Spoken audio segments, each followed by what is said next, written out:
Најпознатиот драматург во светот е Вилијам Шекспир. Не, драмски автор.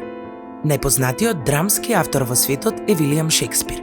Напишал 38 драми и научил дека во театарот зборовите магично се претвораат во сценска уметност. Поимите драмски автор и драматург не се синоними? Не се. Авторот или авторката на драмскиот текст се вика драмски автор или авторка.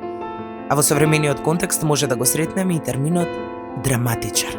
Значи, кога зборуваме за вкупниот опус на еден драмски автор, зборуваме за неговата драматика. Точно. А што прави тогаш драматургот?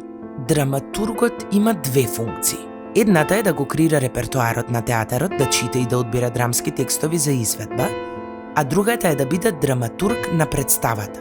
Како драматург на представата, тој или таа е во непосредна близина на режисерот во процесот на создавањето на изведбата и е будно око на представата.